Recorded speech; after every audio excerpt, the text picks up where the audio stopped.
ಧಾರ್ಮಿಕ ರಾಜಕೀಯ ಬಾವುಟ ಹಾರಿಸಲ್ಲ ಅಂತ ಷರತ್ತು ನೀಡಿ ಗ್ರಾಮ ಪಂಚಾಯಿತಿ ಅನುಮತಿಯನ್ನ ನೀಡಿತ್ತು. ಆದ್ರೆ ಇವರು ಭಗವಾ ಧ್ವಜವನ್ನ ಹಾರಿಸಿದ್ದಾರೆ. ತುಮಕೂರಿನಲ್ಲಿ ಗೃಹ ಸಚಿವ ಡಾಕ್ಟರ್ ಜಿ ಪರಮೇಶ್ವರ್ ಕೊಟ್ಟಿರುವಂತಹ ಹೇಳಿಕೆ ಇದು. ನಿನ್ನೆನೋ ಅವರದೇ ವಿಚಾರವನ್ನ ಹೇಳಿದ್ರು. ಅಲ್ಲಿ ರಾಷ್ಟ್ರಧ್ವಜವನ್ನ ಹಾರಿಸ್ತೀವಿ ಅಂತ ಹೇಳ್ಕೊಂಡು ಇವರು ಪರ್ಮಿಷನ್ ತಗೊಂಡು ಅಲ್ಲಿ ಧ್ವಜಸ್ತಂಭವನ್ನ ಸಿದ್ಧ ಮಾಡಿಕೊಂಡು ಈಗ ಒಂದು ಧರ್ಮಕ್ಕೆ ಸೇರಿದಂತ ಭಗವಾ ಧ್ವಜವನ್ನ ಹಾರಿಸಿದ್ರೆ ಸರಿನಾ ಅನ್ನೋ ಪ್ರಶ್ನೆಯನ್ನ ಮಾಡಿದ್ರು. ಮಂಡ್ಯ ವಿಚಾರದಲ್ಲಿ ಸರ್ಕಾರದ್ದೇನು ತಪ್ಪಿಲ್ಲ, ಪೊಲೀಸ್ನವ್ರದ್ದು ಏನು ತಪ್ಪಿಲ್ಲ. ಇದು ಜುಡಿಷಿಯಲ್ ಪೇಪರ್. ಇದು ಈ ಜುಡಿಷಿಯಲ್ ಪೇಪರ್ ಮೇಲೆ ಅವರು ಆ ಸಂಘ ಏನಿದೆ ಟ್ರಸ್ಟು, ಗೌರಿಶಂಕರ ಸೇವಾ ಟ್ರಸ್ಟ್, ಈ ಟ್ರಸ್ಟ್ನವರು ಬರ್ಕೊಟ್ಟಿದ್ದಾರೆ.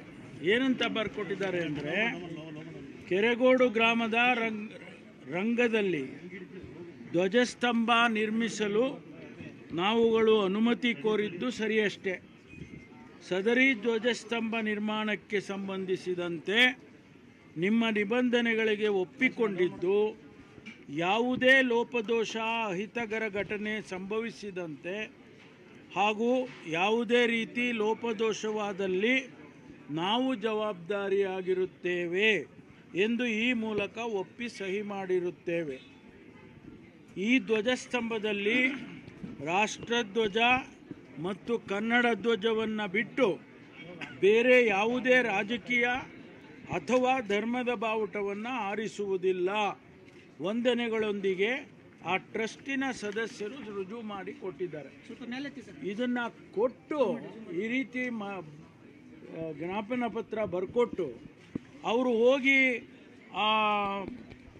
ಮತ್ತೆ ಭಗವದ್ಧ್ವಜನವನ್ನು ಆರಿಸಿದ್ದಾರೆ ಎಂದಾಗ ಅದು ಸರ್ಕಾರಿ ಸಾರ್ವಜನಿಕವಾದಂಥ ಜಾಗ ಅನ್ನೋದನ್ನು ಮನಗಂಡು ಅವರು ಪೊಲೀಸ್ನವರು ಬೇರೆಯವರು ಕೂಡ ಕೇಳಿದ್ದಾರೆ.